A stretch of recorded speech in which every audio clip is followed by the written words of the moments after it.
सबसे पहले आते हैं जो यूएस और ईरान वॉर, और साथ में इसराइल भी आ जाएगा, जैसे हमने यूएस की बात करी। यहाँ पे मिसाइल इंटरसेप्टर्स की बात हुई। अब बड़े सारे अटैक्स करे गए, कुछ सरफेस टू एयर लॉन्चेस करे गए, कुछ एयर टू सरफेस पे अटैक्स करे गए, तो वहां पे रेडार सिस्टम एक्टिवेट होते हैं, इनडायरेक्टली आपका एयर डिफेंस सिस्टम एक्टिवेट हो जाता है। एयर डिफेंस सिस्टम, उसके बारे में आपने देख लेना है, 4 कैटेगरीज के आते हैं। एयर डिफेंस सिस्टम मतलब, एक पिक्चर देखो पहले तो ये वाली, जैसे मान लो किसी एनिमी ने अपना मिसाइल लॉन्च करा। अब जब मिसाइल लॉन्च करेगा तो दूसरे के विसिनिटी में भी वो जाएगा जहां पे उसने अपने टारगेट को हिट करना है। तो ये वाली साइड तो आ गई एनिमी वाली साइड, जहां पे दुश्मन ने अटैक करा। ये वाला सारा आएगा एयर डिफेंस सिस्टम का पार्ट। ज्यादातर 3 चीजें आती हैं इसमें। नंबर 1 आता है रेडार स्टेशन। रेडार का काम ही क्या है, वो जो मिसाइल आ रही है उसके ट्रैक को फाइंड आउट करना। इंटरसेप्ट नहीं करता, ये पॉपअप दे देगा वहां पे सिस्टम के ऊपर रेड कलर का अलर्ट कि कोई बाहर से चीज हमारे एरिया को टारगेट करने की ट्राई कर रही है। तो रेडार क्या करता है, ट्रैक करेगा। ट्रैक कैसे करेगा, तो डिटेक्ट करके। तो इसका मेन काम इन चीजों पे रहता है। बीच में अगर देखोगे तो कमांड एंड कंट्रोल सेंटर आता है, एंगेजमेंट कंट्रोल सेंटर या स्टेशन भी से बोल देते हैं, ईसीएस, कमांड एंड कंट्रोल। मतलब यहाँ पे अंदर डिप्लॉयड होंगे हमारे आर्म फोर्सेस भी होती है, आर्मी भी होती है। बेसिकली जिनको साइबर का नॉलेज रहेगा वो यहाँ पे बैठे होंगे, कंप्यूटर सिस्टम को हैंडल करेंगे। तो रेडार ने जब डिटेक्शन करी तो वो कहाँ पे स्क्रीन पे पॉपअप होएगा, जो इस सिस्टम के अंदर लगी हुई है, तो कमांड एंड कंट्रोल सेंटर। और तीसरा जो आएगा वो मिसाइल लॉन्चर है। इसने बता दिया कि कहां पे लोकेटेड है जो आपको टारगेट करने की ट्राई कर रही है कंट्री। ये क्या करेगा, काउंटर अटैक करवाएगा। उस प्रोसेस को क्या बोलते हो आप, इंटरसेप्शन। इंटरसेप्शन।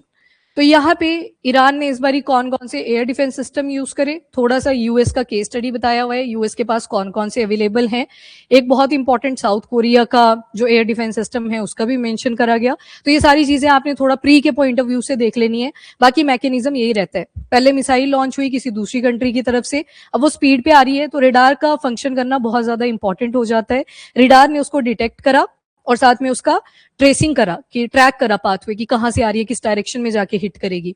और कमांड एंड कंट्रोल सेंटर ने क्या करा, यहाँ पे कोऑर्डिनेशन बनाया किस किस के बीच में, रेडार स्टेशन और दूसरी तरफ मिसाइल लॉन्चर, कि कब मिसाइल आपने यहाँ से लॉन्च करनी है, कितनी मिसाइल्स लॉन्च करनी पड़ेगी, वो सारा रेडार ने इन्फॉर्मेशन दी। ये वाला क्या करेगा, इंटरसेप्शन, अटैक करेगा, काउंटर अटैक करेगा। और ये देख लो, जैसे वो मिसाइल आगे आ रही थी, यहाँ पे आ गई इंटरसेप्शन जोन। रेडार ज्यादा रेंज तक डिटेक्ट कर सकता है, पर आप इंटरसेप्ट ज्यादा रेंज तक शायद ना कर पाए। तो इंटरसेप्शन की रेंज हमेशा कम रहती है डिटेक्शन के कंपैरिजन में। नियर बाय तो फिर दोनों ही कर लेंगे, हो सकता है वो बहुत ही नियर आ गया तो शायद इंटरसेप्शन सक्सेसफुल भी ना हो पाए। डिपेंड करता है उस तरफ से कौन से टाइप का अटैक करा गया है, मिसाइल है या ड्रोन अटैक है, वो भी वेरी करता है। बेसिक सब मैकेनिज्म लग गया ना पता आपको। अब देख लो एयर डिफेंस सिस्टम, जो 4 कैटेगरीज आती हैं रेंज के हिसाब से। जैसे आपने बैलिस्टिक मिसाइल के केस में भी पढ़ी थी, सेम रेंजेस पड़ी थी ना वहां पे। वेरी शॉर्ट आई थी जिसको आपने टैक्टिकल भी बोला था, देन शॉर्ट आई थी, मीडियम, इंटरमीडिएट और इंटरकॉन्टिनेंटल बैलिस्टिक मिसाइल, रेंज के हिसाब से। अब देखो मिसाइल लॉन्चर कहाँ पे था, जमीन के ऊपर और हवा में ये अटैक करेगा। तो ऑब्वियस सी बात है 5500 किलोमीटर, इतना डिस्टेंस तो नहीं आएगा, क्योंकि आपका जो एरियल आपको टारगेट करने की ट्राई कर रहा है, एरियल थ्रेट आ रखा है, वो सर्टेन हाइट तक की होएगा। फॉर एग्जाम्पल कोई एयरक्राफ्ट आ रहा है, उसने आपकी टेरिटरी के अंदर टारगेट करना है, तो 15-16 किलोमीटर की हाइट पे, या ज्यादा एडवांस है 30 किलोमीटर की हाइट पे, इतनी रहेगी ना। तो इस केस में एयर डिफेंस सिस्टम की जब आप रेंजेस करोगे तो पहली आ जाती है वो short, very short range air defence system. बहुत कम रेंज के जो रहेंगे, छोटे वाले आ जाएंगे इसमें, वो शॉर्ट भी इसको बोलते हैं। इंडिया ने भी वो शॉर्ट की सक्सेसफुल टेस्टिंग कर ली हुई है, और वो जो सुदर्शन चक्कर है उसमें वो शॉर्ट को भी ऐड करा गया है। ये हो सकता है छोटे थ्रेट आए तो उसको भी तो काउंटर अटैक करना पड़ेगा, तो वो शॉर्ट आ गया। वो शॉर्ट में जो रेंज रहती है वो 6 से 10 किलोमीटर की। वो जो पीछे आपने देखा ना मिसाइल लॉन्चर ने इंटरसेप्शन करी, वो कितनी हाइट तक जा सकता है, 6 से 10 किलोमीटर तक। जैसे रशिया का एक बहुत popular Iglas air defence system, इसकी रेंज भी इसी में लाई करती है, 6 to 10 किलोमीटर तक की। दूसरी जो कैटेगरी है वो आ गई शॉर्ट। शॉर्ट मतलब short range air defence system आ जाएगा। यहाँ पे रेंज चली जाएगी 10 किलोमीटर से 40 किलोमीटर तक की। अब रेंज ज्यादा बढ़ चुकी है, 10 किलोमीटर से 40 किलोमीटर। इस रेंज में कभी भी कोई मिसाइल का थ्रेट आता है, एरियल थ्रेट आता है, वहां तक ये अटैक कर पाएगा। ये हवा में जाके अटैक कर रहा है, इंटरसेप्शन कर रहा है। उसके बाद नेक्स्ट आ जाते हैं मीडियम रेंज के, एमरैड। इसमें जो रेंज चली जाएगी वो 40 से लेके 150 किलोमीटर की। यहाँ इन दोनों रेंजेस में एयरक्राफ्ट भी हो सकते हैं, यहाँ पे शायद 40 तक अटेन कर ले, मतलब हाइपरसोनिक स्पीड जो बोल भी रहे हैं 5th जनरेशन 6th जनरेशन के एयरक्राफ्ट हम बनाएंगे, वो शायद इसमें भी आ जाए। पर 150 किलोमीटर की हाइट जब बोल रहा है तो ऑब्वियस सी बात है मिसाइल्स आ जाएंगी, यहाँ पे क्रूज आ सकती हैं, बैलिस्टिक्स आ सकती हैं। तो मीडियम रेंज में कितना दे दिया, 40 से 150 किलोमीटर तक। और एक आता है लॉन्ग रेंज का एयर डिफेंस सिस्टम, यहाँ पे चली जाएगी 150 देन 400। अब एग्जाम्पल देख लो 10 to 40 के पास, तो हमारे पास भी है आकाश, जो हमारा एयर डिफेंस सिस्टम है, आकाश मिसाइल एयर डिफेंस सिस्टम, वो इसी रेंज में लाया करता है। 30 किलोमीटर की है ना उसकी, तो उसके आसपास रहते हैं, तो इसी रेंज में लाया करता है। वैसे मीडियम रेंज में अगर देखोगे, बैरिकेड आपने पढ़ा था जो इसराइल ने इंडिया के साथ बनाया हुआ है मिलके, तो बैरिकेड की रेंज भी इसी के आसपास लाई करती है। लॉन्ग में ये देखो 400 किलोमीटर, S-400 आपको याद रह जाएगा। बाकी लॉन्ग के बाद जितने भी आएंगे वो सारे लास्ट वाली कैटेगरी में ऐड कर दिए जाते हैं। तो रेंज के हिसाब से एयर डिफेंस सिस्टम जब आप देखोगे उनकी कैटेगरीज थोड़ी सी वेरी कर जाती हैं। पर बैलिस्टिक मिसाइल की जब आपने क्लासिफिकेशन देखी थी, उसकी अलग थी कैटेगरी रेंज के हिसाब से। वहां तो वेरी शॉर्ट में ही आप 300 किलोमीटर बोल रहे थे कि 300 की कम की। ये नीचे से सरफेस से करोगे आप अटैक हवा में, ठीक है, तो उसके हिसाब से ये रेंजेस बताई हुई है। एंड क्रूज मिसाइल का जब आपने देखा था तो उसमें तो रेंज के हिसाब से है ही नहीं, उसका किसके बेसिस पे था, स्पीड, मैक नंबर, स्पीड के हिसाब से था। तो क्लासिफिकेशन वेरी करती है, डिपेंड करता है किस टाइप का मिसाइल डिफेंस सिस्टम है। ठीक है जी, ये बेसिक हो गया। अब हम पढ़ते चलेंगे, वहां पे रेंजेस लिखी होंगी, अब आप फिट कर सकते हो कि अगर मान लो कहीं पे लिखी है 9 किलोमीटर की रेंज, तो आपको पता है वो शॉर्ट वाली कैटेगरी आ जाएगी। अगर बोला है 30 किलोमीटर की रेंज, तो आपको पता है शॉर्ट वाली कैटेगरी आ जाएगी। एम रैड अगर 40 से 150 किलोमीटर, और एल रैड आ जाएगी अगर 150 से लेके 400 किलोमीटर, बियॉन्ड भी चली जाएगी, वेरी लॉन्ग भी बोल सकते हैं। जैसे S-500 रशिया ने बोला हमने बना लिया है अपना, तो फिर वेरी लॉन्ग के अंदर आ गया, तो लॉन्ग के अंदर ही उसको कंसीडर कर दिया जाता है। ठीक है जी, अब देख लेते हैं। तो अभी दोबारा से हॉस्टिलिटीज बढ़ती हैं। पहले आपने स्टोरी पढ़ ली ईरान और इसराइल की, कि रिलेशन हमेशा से ऐसे बुरे नहीं थे। 1979 की पहले की स्टोरी देखी, जहां पे वो शाह मोहम्मद रेजा पहलवी थे, उनका रूल था, तो ट्रेड एंड कोऑपरेशन ठीक ठाक है बिटवीन ईरान एंड इसराइल। उसके बाद जब इसराइल में 1979 में ईरानियन रेवोल्यूशन आता है, क्रांति आती है, पूरा रिजीम चेंज हो जाता है, आइडियोलॉजिकल डिफरेंस आते हैं, रिलीजन के बेसिस पे पहली फैक्शन इमर्ज हुई, ये ज्विश हैं, हम शिया इस्लामिक है। नंबर 2 की जो इसराइल है वो एक इलेजिटिमेट तरीके से फॉर्म हुआ था, और पैलेस्टीनियन की जमीन को इन्होंने अनेक्स कर लिया था, तो इलेजिटिमेट वर्ड यूज करा गया। देन उनको एनिमी स्टेट डिक्लेयर करा। पर उससे पहले देखोगे तो पहली स्टेट जो मुस्लिम स्टेट थी वो ईरान ही था, जिन्होंने उनको रिकॉग्निशन भी दिया था। तो रिजीम चेंज से बड़े सारे पॉलिटिकल चेंजेस भी आते हैं। उसके बाद बोला उनको लिटिल सतन का एक टाइटल याद होगा आपको। ग्रेट सतन किसको बोला जाता है फिर, यूएस को, कि बैकिंग करता रहता है इसराइल की, तो ग्रेट सतन का टाइटल यूएस को दे रखा है। फिर आपने देखा बड़े सारे प्रॉक्सी वॉर्स हुए। 2010 में एक साइबर अटैक हुआ, नाम बताओ, स्टक्सनेट नाम का एक साइबर अटैक होता है जो इसराइल ने कंडक्ट करवाया था। अगेन बैकिंग किसकी थी, यूएस की, और किसके अगेंस्ट था, ईरान के। और किया क्या था, जो उनका न्यूक्लियर प्रोग्राम चल रहा था, उनके जो साइंटिस्ट थे उनको भी मरवा दिया था, मर्डर ही कर दिया था इन शॉर्ट। तो ये सारी चीजें हुई। उसके बाद फैक्शन आपको पता है, ऑपरेशन राइजिंग लाइन 2025 में कंडक्ट करा इसराइल ने, और उसके अगेंस्ट ईरान ने रिटालिएशन में ट्रू प्रॉमिस 3, फिर उसके बाद वो गोल्डन हॉरिजॉन से अटैक करा था कतर वाले एरिया में। देन 2026 में दोबारा से ये फैक्शन कंटिन्यूड, और इस बार ये ऑपरेशन का नाम बदल दिए, लाइन रोर और एपिक फ्यूरी। यूएस ने बोला मेरे वाला जो सेगमेंट है वो ऑपरेशन एपिक फ्यूरी आ जाएगा, और फिर जाके एयर डिफेंस सिस्टम एक्टिवेट होते हैं। और ये वाला आर्टिकल आपके द हिंदू में पब्लिश हुआ था। प्री के हिसाब से ठीक ठाक इंपॉर्टेंट है, इसको प्रिपेयर करके ही जाएंगे आप। चलो जी, अब सबसे पहले यूएई आ गया। एक टीम की बात करें तो यूएस लिख सकते हैं, इसराइल लिख सकते हैं, और यूएई भी लिख सकते हैं, क्योंकि अबू धाबी, दुबई, इन सारे एरियाज पे भी अटैक करेंगे, ड्रोन साइट हुए। तो ये एक टीम में है, वर्सेस किसके चल रहा है, ईरान। ईरान किसकी बैकिंग कर सकता है, एक्सिस ऑफ रेजिस्टेंस, हुदीस, हिजबुल्लाह और हमास। ठीक है, ये स्टोरी अब क्लियर है ना सभी को इतनी? तो पास्ट में इतना ही था। अब हमें जो देखना है वो टेक्निकल आर्टिकल देखना है थोड़ा सा, जो एयर डिफेंस सिस्टम को लेके। तो अब बोला गया इस वॉर के दौरान ईरान ने भी काउंटर अटैक करे, और बहुत सारी different type of ballistic missile, cruise missile, drones का यूज करा। लास्ट आर्टिकल की याद है ना सभी को, उसमें हमने देख लिए थे। तो वो शॉमर वगैरह, वो सारी मिसाइल्स ईरान की थी। 1000 प्लस सुसाइड ड्रोन्स इन्होंने यूज करे, 500 प्लस बैलिस्टिक मिसाइल्स यूज करी। और ये जो कोलिजन है इन सारी कंट्रीज का, इनको रोकने के लिए, मतलब रिटालिएशन, वो जो आप बोल रहे हो ना ऑपरेशन ट्रू प्रॉमिस 4, उसके अंडर ये सारी चीजें उन्होंने कंडक्ट करी। ये आपने कैटेगरीज देख ली। अब आगे चलते हैं। इस बार जो थिएटर है इंपॉर्टेंट। अब देखो यहाँ पे एक टर्म आई थिएटर, थिएटर लोगों से भी जुड़ी होती है, थिएटर उस लोकेशन से भी जुड़ी होती है जहां पे वो ऑपरेशन कंडक्ट करे जाएंगे। तो थिएटर वर्ड आ जाए, बहुत कॉम्प्रिहेंसिव इसका मीनिंग रहेगा। और मेन लोकेशन क्या है, पर्शियन गल्फ, और उसके भी आगे क्या है, strait of Hormuz, then gulf of Oman, Oman ही थी ना, हाँ गल्फ ऑफ ओमान, और उसके बाद अरेबियन सी, बाकी की स्टोरी हमने देख ली थी। अब यहाँ पे यूएई ने एक इंपॉर्टेंट अपना एयर डिफेंस सिस्टम डिप्लॉय कर रखा था जो एक्टिवेट भी हुआ, और इसका नाम है south Korean made air defence system KMSAM। SAM का मतलब है सरफेस टू एयर मिसाइल, मतलब सरफेस से लॉन्च करा जाएगा, हवा में अटैक करेगा। नाम क्या है इसका, तो च्योनगुंग एयर डिफेंस सिस्टम। यूएई अब 2022 वगैरह में आप आर्टिकल्स उठा के देखोगे तब परचेज करना था, अभी ये डिप्लॉयड है। तो यूएई का जो एयर डिफेंस सिस्टम में एक्टिवेट हुआ दैट इज च्योनगुंग। किसने बनाया है, साउथ कोरिया ने बनाया है। केएम की फुल फॉर्म स्किप कर सकते हो, SAM याद रख लेना, ये सरफेस टू एयर मिसाइल की बात कर रहा है। बाकी यूएस ने भी अपने अपग्रेडेड सिस्टम्स यूज करे, पहले जिनके सिर्फ प्रोटोटाइप यूज हो रहे थे, प्रोटोटाइप मतलब सिर्फ सैंपल की तरह उनको यूज करा जा रहा था। और बाकी इस टाइम पे अगर आप देखोगे तो रीजनल इंटीग्रेशन का एक एग्जाम्पल आपको दिखेगा, मतलब एकदम से सभी के एयर डिफेंस सिस्टम एक्टिवेट हो जाते हैं। एलआई इंटरऑपरेबिलिटी, मतलब जो दोस्त हैं वो ठीक ठाक कोऑपरेशन कर रहे हैं एक दूसरे के साथ। Strong layered missile defence system आपको इस बार ही देखने को मिले। मिसाइल डिफेंस सिस्टम का पर्पस क्या रहता है वो मैंने पीछे आपको समझाया, वही सारी स्टोरी लिखी है।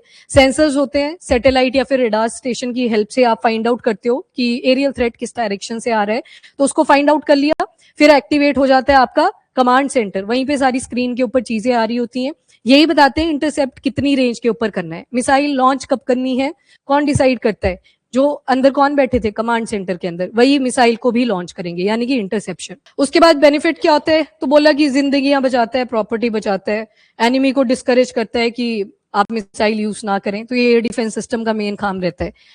ओके, फिर समझता कौन है, मतलब यूज तो दोनों ही कर रहे हैं ना, सभी का एयर डिफेंस सिस्टम यहाँ पे एक्टिवेट हो रखा है। तो ये मैकेनिज्म याद रखना। तो रेडार यूनिट आती है, एंगेजमेंट कंट्रोल स्टेशन, ये वही है जो कमांड सेंटर आपने देखा, एंड उसके बाद इंटरसेप्शन होती है। इंटरसेप्शन मतलब आपने क्या कर दिया, काउंटर अटैक। इंटरसेप्शन आ जाए ना कभी शब्द, तो वो काउंटर अटैक की ही बात कर रहे हैं कि आपने उस एरियल थ्रेट को अटैक करा, काउंटर अटैक करा। तो ये सारी चीजें वही लिखी हैं, देख लो। इंटरसेप्शन टाइप, प्रॉक्सिमिटी फ्यूज मतलब लोकेशन को टारगेट करना, श्रैपनल्स के आगे, फ्रेगमेंट आगे जो भी एक्सप्लोजिव डिवाइस यूज करा गया, एमिनेशंस यूज करेंगे, हिट टू किल करने के लिए इनका मेन काम रहता है, और रेडार कंफर्म करता है लोकेशन। अब आगे फैक्चुअल चीजें जो आपको एज इट इज पता होनी चाहिए। सबसे पहले तो आता है इजराइल का आयरन डोम, ये 2025 में भी न्यूज में आ रखा था, रीजन वही था, बहुत सारे ड्रोन्स आते हैं किसकी साइड से, ईरान की तरफ से अटैक करा जाता है इजराइल के ऊपर। Target short range rocket, 80 to 97% तक का इसका सक्सेस रेट है, मतलब कुछ एक टारगेट जो होंगे वो मिस भी कर जाएंगे, बाकियों को ये हिट कर लेता है, तो एक्यूरेसी 80 to 97% तक की है। देन यूएस का आता है पेट्रियट सिस्टम। पेट्रियट सिस्टम जो पीछे आपने मैकेनिज्म देखा वो ही सेम रहेगा जितना भी आप पढ़ोगे, S-400 पढ़ लो, S-500 पढ़ लो, S पढ़ लो, उन सभी में सारा सेम ही रहेगा। यूएस का पेट्रियट सिस्टम काफी ज्यादा फास्ट है और कॉम्प्लेक्स मिसाइल सिस्टम है इसका। कॉम्प्लेक्स क्यों बोला, जो आपने पीछे देखा ना कि एक क्या लगा होता है, लॉन्चर साइट लगी होती है, अब लॉन्चर में बैटरीज लगी होती हैं, बैटरी के अंदर कैनिस्टर होते हैं, कैनिस्टर के अंदर मिसाइल रखी होती है। अब इसकी जो बैटरी है ना वो 120 डिग्री के ही एंगल तक रोटेट कर पाती है, तो मान लो अगर अटैक 120 डिग्री के बियॉन्ड आता है तो इसे फटाफट रोटेट नहीं करा जाएगा, इस पूरी मशीन को ही रोटेट करना पड़ेगा, तब जाके आप अटैक कर पाओगे। तो इसका डिसएडवांटेज यही रहता है पेट्रियट का। पर जो S-400 था, इवन थर्ड है इनका, थर्ड भी किसका है, यूएस का, terminal high altitude air defence system, ये थर्ड आ जाता है, ये यूएस का है। इसमें भी सेम ही प्रॉब्लम थी कि पूरी रोटेशन नहीं कर पाता, एक एंगल, सर्टेन एंगल तक ही ये रोटेट कर पाता है। तो जब थर्ड और S-400 में इंडिया ने डिसाइड करना था कि हमने कौन सा परचेज करना है, हमने S-400 को किया था, क्योंकि उसकी रोटेशन कैसी है, 360 डिग्री, मतलब अटैक कहीं से भी हो वो काउंटर अटैक कर सकता है फ्रॉम एवरी डायरेक्शन। तो पेट्रियट सिस्टम का कॉम्प्लेक्सिटी कहां से इमर्ज करता है, वो एक रोटेशन, जो एंगल का आपने डिफरेंस देखा। एग्जाम्पल देख लो, बताना जरा मुझे, Iskander M ballistic missile Russia, के आ जाएगा इसकी जगह पे ना, तो के से क की साउंड आ रही है, वो क्रूज मिसाइल है, यूके नहीं, इस्कंदर नाम आ गया, वो रशिया की मिसाइल्स हैं।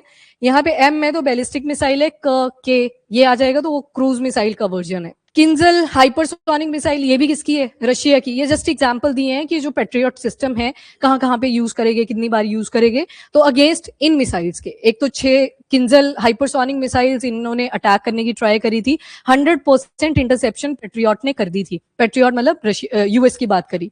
एंड इस केस में जो इस्कंदर एम बैलिस्टिक मिसाइल आई थी, इसमें जो एक्यूरेसी देखी गई थी वो 60% की थी। और इफेक्टिवनेस कहाँ पे डिक्रीज हुई? एनिमी यूज डिकॉयस के केस में, और दूसरा मिसाइल मैनूवरिंग शार्पली, मतलब मिसाइल बहुत फास्ट मैनूवर करती है। और पेट्रियट का मैंने आपको एक डिसएडवांटेज बता दिया, वो 120 डिग्री तक ही रोटेट कर पा रहा था, तो उसके लिए डिसएडवांटेज रहा। और लार्ज ग्रुप ऑफ मिसाइल या ड्रोन्स अगर एक ही बारी में लॉन्च कर दिए जाते हैं, वहां पे भी बड़े एयर डिफेंस सिस्टम का डैमेज होता है। इवन जब रशिया और यूक्रेन की वॉर शुरू होती है, तो यूक्रेन ने एक लेसन भी दिया पूरी दुनिया को कि आपका जो एयर डिफेंस सिस्टम है वो $1 मिलियन का आता है। बिलियन भी शायद टच कर जाएगा जब आपने उसकी मेंटेनेंस करनी है, बार बार आपको मिसाइल्स परचेज करनी पड़ेंगी। तो आपने क्या किया? आपने एक ड्रोन यूज कर लिया। किसने किया? यूक्रेन ने, अगेंस्ट रशिया के जो एयर डिफेंस उनके सेंटर्स थे उनके ऊपर। $1,000 का यहाँ पे एक ड्रोन था, यहाँ पे 100 मिलियन के जो आपके एयर डिफेंस सिस्टम थे उनको एक ड्रोन ने उड़ा दिया। तो यहाँ से डायनामिक्स भी चेंज हुई। जहां पे आपने फर्स्ट पर्सन व्यू ड्रोन्स पढ़े थे, याद है एफपीवीज, तो वो यहीं पे पड़े थे। इंडिया के पास है फर्स्ट पर्सन व्यू ड्रोन्स हैं, डीआरडीओ ने वो भी सक्सेसफुली टेस्ट करे हुए हैं, ठीक है। तो मतलब इंटरसेप्शन कब बिगड़ती है? जब सामने वाली कंट्री आपको एग्जॉस्ट करने की ट्राई करती है। छोटे छोटे ड्रोन भेजे, सोचो यहाँ पे ड्रोन आ रहा है जो $1,000 का रख लेते हैं, और उधर से वो मिसाइल लॉन्च करी जाएगी जिसकी कॉस्ट लगभग 10 मिलियन की पड़ी होगी। तो एक ड्रोन को अटैक करने के लिए, काउंटर अटैक करने के लिए आप एक मिसाइल का यूज तो नहीं करोगे। तो कई बार स्किप भी हुआ है। एक तो कॉम्प्लेक्सिटी इसमें अपनी थी, और दूसरा कहीं ना कहीं पैसे का भी इंपॉर्टेंट रोल आता है। तभी तो ड्रोन्स के ऊपर एकदम से मार्केट कितनी बूस्ट करी। एक टाइम था 20% बिक्री हो रही थी इनकी जब ये फॉर्म होने ही लगे थे। बाद में मिलिट्री के पर्पज से जब यूसेज बढ़ा, ये 70% तक आ चुका है आज के टाइम पे जो ड्रोन्स की मार्केट है। यूएस का एक और है GMD, ground based mid course defence system. Same है मैकेनिज्म, जैसे पिछला आपने देखा वही मिसाइल अटैक करा जाएगा फ्रॉम एनिमी, देन यहाँ पे रेडार स्टेशन एक्टिवेट होगा, उसके बाद बीच में एक कमांड सेंटर रहेगा, और तीसरे नंबर पे इंटरसेप्शन के लिए मिसाइल लॉन्चर रहेगा। तो ये जो ground based mid course defence है, इसका जो टेस्ट सक्सेस रेट है दैट इज 55%। जो पिछले 6 टेस्ट इन्होंने कंडक्ट करे थे उसमें से 3 स्किप हो गए थे, तो 3 स्किप हुए हैं, तो एक्यूरेसी कम है इसकी कंपैरिजन में। और बाकी ये लॉन्ग रेंज की मिसाइल्स को होल्ड करता है। देन आते हैं narrow gulf missile defence in action, मतलब गल्फ एरियाज के अंदर कौन कौन एयर डिफेंस सिस्टम एक्टिवेट हुए। तो यूएई का आ गया, जो साउथ कोरिया से उन्होंने परचेज करा है, दैट इज चियोनगुंग 2 मिसाइल्स, ये साउथ कोरिया से परचेज करा है। लो फ्लाइंग ईरानियन क्रूज मिसाइल्स को इन्होंने काउंटर अटैक करा, और साथ में जो टेक्टिकल बैलिस्टिक मिसाइल है, टेक्टिकल मतलब कौन सी? 300 किलोमीटर से कम वाली, उनको काउंटर अटैक इन्होंने करा। और अलायंस में और कौन कौन से एक्टिव हुए थे? तो यूएस का एक था, और दूसरा आ गया पेट्रियोट। बैटरी की जब बात हो रही है, उसके अंदर वो सारे कैनिस्टर एडेड हैं, मतलब एक बाहर का डब्बा है, उसके अंदर फर्दर आपने छोटे छोटे बॉक्सेस रखे हुए हैं। देन चियोनगोंग 2 मिसाइल जो है, इन्होंने हिट टू किल वही वाला मेथड यहाँ पे भी अडॉप्ट करा। Match the following type question बन सकता है, बाकी ज्यादा कुछ डिटेल में आएगा नहीं। टाइम बहुत ज्यादा क्रिटिकल होता है। यहाँ पे डिसएडवांटेज बताई कि 120 डिग्री का जब रेडार कोन होता है, जो ओल्डर पेट्रियट के वर्जन थे उसमें यही बहुत बड़ी प्रॉब्लम थी कि 120 डिग्री एंगल तक ये मैक्सिमम रोटेट करेगा। मतलब जब मिसाइल आएगी तो वहां पे फ्यू सेकंड और फ्यू मिनट्स का गैप पड़ता है जब तक आप पूरी मशीन घुमाओगे। या फिर दूसरी ऑप्शन क्या रहती है कि एक और मिसाइल लॉन्चर साथ ही अटैच कर लो, पर फिर कमांड सेंटर के ऊपर प्रॉब्लम आती है, कॉम्प्लेक्सिटी आती है, क्योंकि एक यूनिट है, एक मशीन है, इकट्ठी काम कर रही है, तो उसके लिए आपको पूरा सेटअप फिर से करना पड़ेगा दूसरी डायरेक्शन में अटैच करने के लिए। तो यहाँ पे जब थ्रेड्स आते हैं तो सेकंड्स का फर्क पड़ता है, यही चीज बताई गई। चियोनगुंग 2 अगर देखोगे तो इसमें 360 डिग्री का रोटेटिंग रेडार है, तो ये एडवांटेजियस रहा, हर डायरेक्शन के तरफ से एरियल थ्रेट को ये टारगेट कर सकता था। देन स्कीमर्स आते हैं, ये छोटे वाले होते हैं। नोज रेडार के ऊपर ज्यादा फोकस करा जाता है कि मिसाइल मैनूवरिंग करती है, हम सभी को पता है। रेडार की नोज जो होती है, पिक पॉइंट होता है, वहां पे भी रेडार एक्टिवेटेड रहते हैं। तो डिटेक्शन और इंटरसेप्शन डिपेंड करता है किसने लॉन्च करा है, तो उसके लिए अटैक करना ज्यादा इंपॉर्टेंट है, और जिसके ऊपर अटैक हुआ है उसको इंटरसेप्शन करना ज्यादा इंपॉर्टेंट है। तो चियोनगुंग 2 में देखोगे तो इसमें भी नोज रेडार लगे हुए हैं, और ये फाइनल सेकंड में जब शायद कमांड सेंटर फेल होता है तो उस टाइम पे ये एक्टिवेट हो जाता है, तो मैनूवरिंग में अगेन हेल्प करेगा। उसके बाद यूएस ने इनडायरेक्ट फायर प्रोटेक्शन कैपेबिलिटी अपनी डिप्लॉय करी यूएई और कुवैत बेसिस। 150 से भी ज्यादा मिलिट्री के बेसिस हैं इस टाइम पे यूएस के डिफरेंट कंट्रीज के अंदर। तो ऑब्वियसली बात है यूएई और कुवैत पे जब ईरान ने अटैक करे तो यहाँ पे यूएस भी एक्टिव हुआ। उसके बाद AIM-9X, ये याद रखना, ये AIM-9X साइड विंडर मिसाइल्स हैं, ये इंटरसेप्शन के लिए ही यूज करी जाती हैं, शॉर्ट रेंज की हैं, एयर टू एयर अटैक करती हैं। अब एयर टू एयर का मतलब है लॉन्च भी कहां से होगा, हवा से, और अटैक भी कहां करेगा, हवा में ही। तो एरियल थ्रेट्स को ही अटैक करता है, प्लस लॉन्च भी कैसे होता है, हवा से ही। और उसके बाद कहां पे अटैच करा गया इसको, तो पेट्रियट के साथ भी करा है। अब पेट्रियट की कॉस्टिंग भी बताइए आपको कि जब एक शॉट करा जाता है तो कितने पैसे जाते हैं, $4 मिलियन, तो इतना पैसा लग जाता है। तो ऑब्वियस सी बात है इतना बड़ा एयर डिफेंस सिस्टम आप ड्रोन्स के अगेंस्ट नहीं यूज कर सकते। और आज के टाइम पे ईरान ने जब 2025 में भी इसराइल के ऊपर अटैक करे थे तो उस टाइम पे भी क्या भेजे थे, ज्यादा ड्रोन, कि इनका जो एयर डिफेंस सिस्टम है उसी को एग्जॉस्ट कर देते हैं। कितनी मिसाइल्स भेजोगे, कितना लॉस अपना करवा सकते हो। तो इतनी ज्यादा इसकी, ये देख लो ईरान ने वही करा, सैचुरेशन अटैक स्ट्रेटेजी, मतलब इतने सारे ड्रोन भेज दो कि वो कितने ड्रोन्स को इंटरसेप्ट कर पाएंगे, तो एग्जॉस्ट हो जाता है उस टाइम पे एयर डिफेंस सिस्टम। तो टेक अवेज यही निकल के आते हैं कि ड्रोन की एडवांटेज ज्यादा हो रही है, बड़े बड़े जो एयर डिफेंस सिस्टम है वो भी इसके पीछे फीके पड़ रहे हैं। आफ्टर दैट यूएस नेवी का SM-6 ड्यूअल मिसाइल, ये बैलिस्टिक मिसाइल को इंटरसेप्ट करता है टर्मिनल फेज में। मिड कोर्स क्या आ गया, बीच वाला, देखो 3 फेजेस आते हैं। एक आ गया इनिशियल फेज जहां से आपने उसको लॉन्च करा होता है, बीच में जो रास्ता आता है लंबे वाला, that is called mid course, बीच वाला रास्ता, और लास्ट जब अटैक करने को पहुंचने वाले होते हैं तो उसको क्या बोलते हैं, टर्मिनल फेज। तो मतलब ये जो आपका यूएस का नेवी का SM-6 dual missiles launch interceptor है, ये बैलिस्टिक मिसाइल को टैकल तो करेगा, पर कौन से फेज के अंदर, जब वो टारगेट को हिट करने वाला होगा, टर्मिनल फेज। एंड ईरानियन के जो फास्ट अटैक्स हो रहे थे तो उनको काउंटर अटैक करने के लिए SM-6 ड्यूअल का यूज करा गया। इजराइल के और कौन कौन से एयर डिफेंस सिस्टम है, एक आपने देख लिया आयरन डोम, दूसरा आ जाएगा एरो 3, और तीसरा आ जाएगा stunner missile defence system, stunner. ये जो एरो 3 है ये यूएस के साथ मिलकर इन्होंने बनाया था, ठीक है। स्टनर भी याद रखना, बाकी एरो 3 आ गया। पेट्रियट किसका है, यूएस। चियोंगुंग किसका है, साउथ कोरिया, पर परचेजिंग किसने करी है, यूएई। और इनडायरेक्ट डायरेक्ट क्वेश्चन बन सकते हैं, आपने प्रिपेयर रहना है, ठीक है। नेक्स्ट आगे एंडो एटमोस्फेरिक डिफेंस। अब एंडो एटमोस्फेरिक डिफेंस का क्या मतलब है, जब एटमोस्फेयर में कोई भी मिसाइल आपको अटैक करने की ट्राई कर रही है तो उसकी कैटेगरी में यूएस का थर्ड आ गया। थर्ड यहाँ पे टर्मिनल, ये याद रखना, terminal high altitude air defence system. Then Israel का एरो 2 आ गया, डेविड स्लिंग स्टनर उसी का नाम है, ये भी इजराइल का, और पेट्रियट ये यूएस का अगेन। तो ये लास्ट लाइन पे यूज हुआ। बाकी SM-6 ये यूएस की नेवी यूज करती है, जो पीछे आपने देखा कि बैलिस्टिक मिसाइल को कहां पे काउंटर करता है, टर्मिनल फेज में। टर्मिनल फेज पाथवे के हिसाब से होता है initial, mid course and terminal. Terminal मतलब कॉर्नर, बिल्कुल टारगेट के पास पहुंचा है तो उस फेज पे अटैक करेगा। देन सुसाइड ड्रोन्स, बड़े सारे loitering munition, kamikaze drones use करे जा रहे हैं, तो air to air missiles use करी यहाँ पे यूएस ने, फ्रांस के राफेल्स यूज हुए। देन आयरन बीम लेजर्स भी यूज करी गई ताकि ड्रोन को, अब देखो यहाँ पे आयरन बीम लेजर्स यूज करी गई। लेजर का काम क्या होता है, डिस्ट्रॉय करना, ये ठीक है।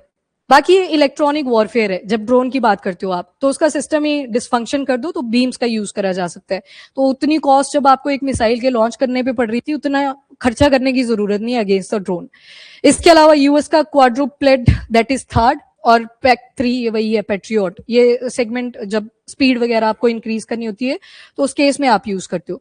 बाकी 1.5 साल अभी इसमें और ज्यादा कैपेसिटी बिल्डअप करने की ट्राई करी जाएगी, ये यूएस ने बोला हुआ है। ईरान के मिसाइल कैपेबिलिटीज आती हैं, कौन कौन से डिफेंस सिस्टम इन्होंने एक्टिवेट करे। सबसे पहले आता है बावर 373, सैयद 4B। फतह मिसाइल आ जाए पेपर में, किसकी है, ईरान की है, ठीक है। 2023 में पूरे लॉन्च टेस्ट उन्होंने सक्सेसफुल करे थे।